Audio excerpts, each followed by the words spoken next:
I'm Jim Collison, and this is the Wellbeing at Work with CliftonStrengths podcast recorded on March 31st, 2022.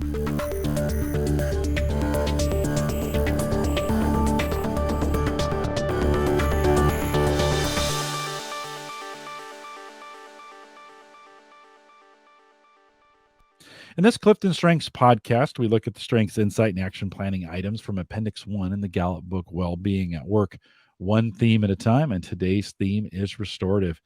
If you're listening live, love to have you join us in our chat room, or if you have questions after I did this because the link is right up there. If you're listening after the fact and you have questions, you can send us an email, coaching@gallup.com. Dr. Jacqueline Robinson is our host today. She works as a Gallup Learning and Development Consultant and was the primary contributor to Appendix 1 in the Wellbeing at Work book. And Jacqueline, always great to be with you. Welcome back. Good morning. Good to be here. We are excited to talk about restorative. Can you take a second? Let's get that definition in as we think about what does restorative mean? Yes. So people that lead with the restorative theme are adept at dealing with problems. They are good at figuring out what is wrong and resolving it, aka the fixers. The fixers. It's a great theme. I really love watching restorative folks in action. How does it relate to you, and how might it relate to others? Mm-hmm. So you're if you lead with restorative, you're at your best when you can work through problems throughout the day. Whether it's restoring a vintage car, helping a friend through a rough patch, or fixing a happenstance in your own life or in the organization, this is where you thrive. How it relates to others: when problems arise, friends, family, and colleagues look to you for help.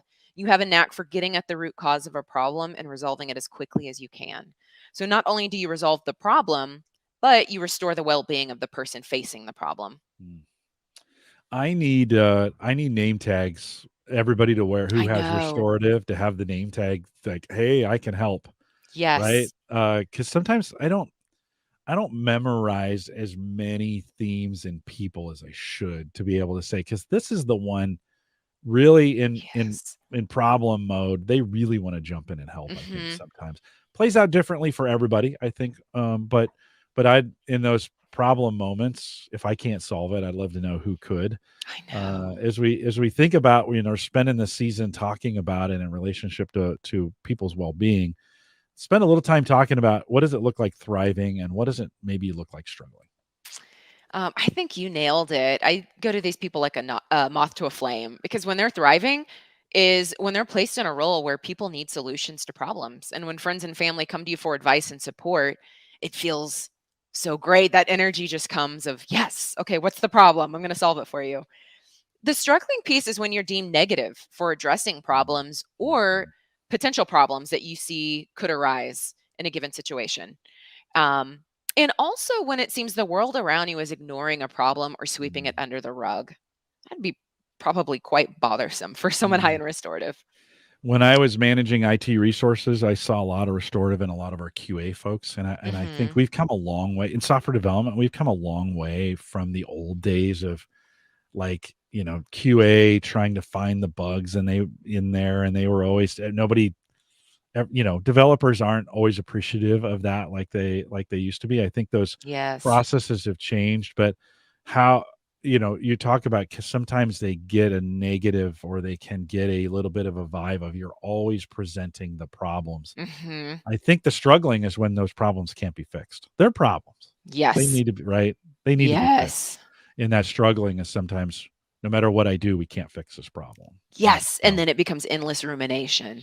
yeah, or hopelessness. Like, Yeah. no matter what I do, I can't. There's nothing I can do to solve this. And Yes. we may have seen Good call out. examples of this over the last couple of years, just as Hmm. there were just situations we couldn't work around. And I think for some of those folks with high and restorative, they may be coming out of this time, and hopefully, coming out with some hope of maybe some things can change. We've been spending the season thinking about this well-being. And you've got an example in Appendix 1 by each element of well-being. We've got an example. Walk us through one of those. Yes. So just like responsibility, I went right back to physical well-being for this one. Mm. It's one I don't think we think about sometimes, so I wanted to pull it out of the hat. So for physical well-being, encourage this person to think of their physical issues as problems they need to fix.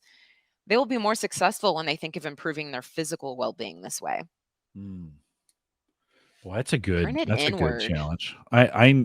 Anybody who wants to fix my physical problems, I'm all for it. I'm all just if you need that, I can it's a never a never ending battle. We have four of the other Mhm. elements out there as well. A great resource for you to go back and in appendix one and use that like you would as you're spending time coaching or working with yourself or just mentoring someone. A great opportunity. Resources are available there in appendix one. Jacqueline, thanks for your work on that. By the way, you had a big part of almost every single word written back there. So thank you for the Thank work you. that you did back there as well. So let's talk a little bit about how restorative can support others. Mhm. Well, if you are a manager or you're leading a team, when there are barriers and frustrations hindering the workflow of your direct reports, they can count on you to take on the problem and find a resolution. So you are offering that sense of stability. And even going back to what you were saying earlier, Jim, hope. Mhm. Because, there's hope that we're going to get out of this rut that we're in or this bottleneck that's occurring. If you're on a team, others might not see a way out of adversity or feel they are the best candidate for troubleshooting issues that come up. But if they know how much you thrive in that area, they can come to you as the fixer and problem solver.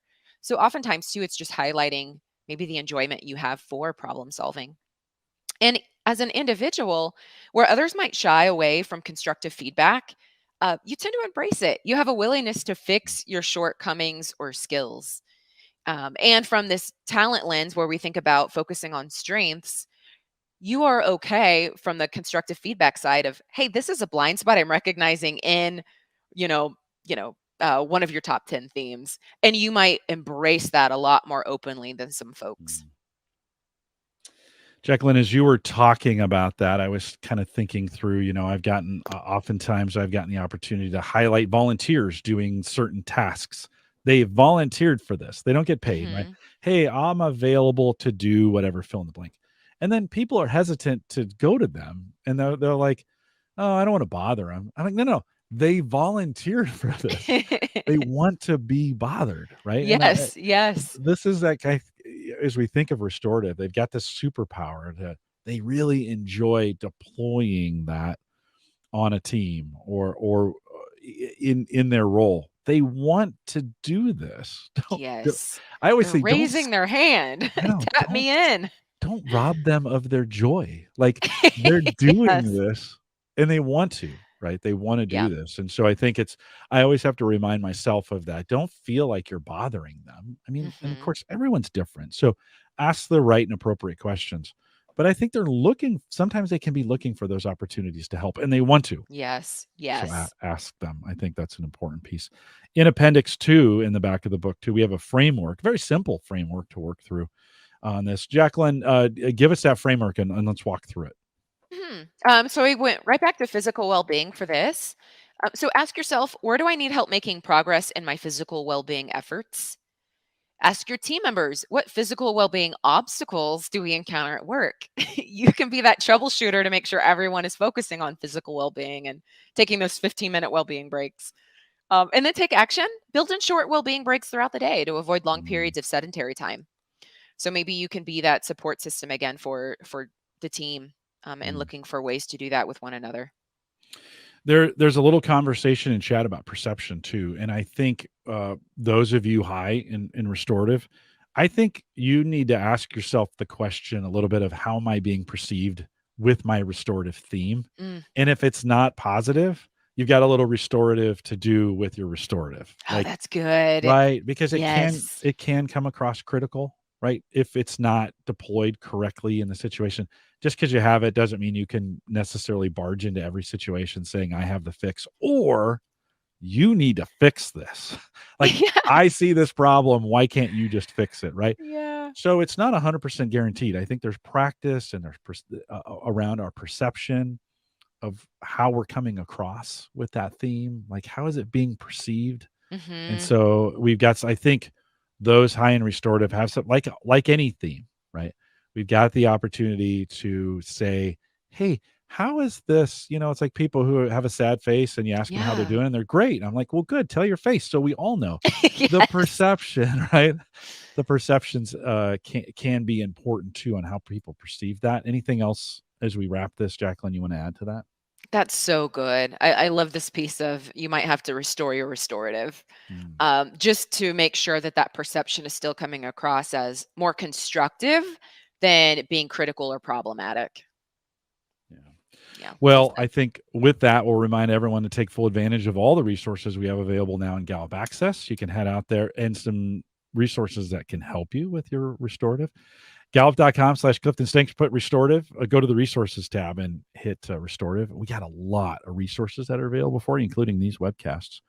Actually, and I didn't realize this, we do transcripts for all the webcasts now, and they're automatically Mhm. translating them into French, Spanish, and German, which is kind of crazy. I didn't even Nice. I didn't just know found that this out either. yesterday. Yeah. I We're was making like, moves. what the what?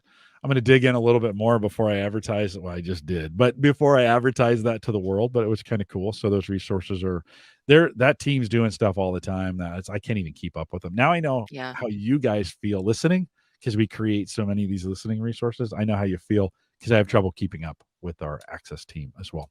For coaching, master coaching, or become a Gallup certified strengths coach, send us an email, coaching@gallup.com. We'll have somebody contact you back and get that figured out, how to get that done. Join us on any social platform by searching Clifton Strengths. And we want to thank you for joining us live today. We made it. Thank you. We'll do a smidgen of a post show for those listening live. We made it. Congratulations, Jacqueline. We made it to the end here with that. We'll say goodbye.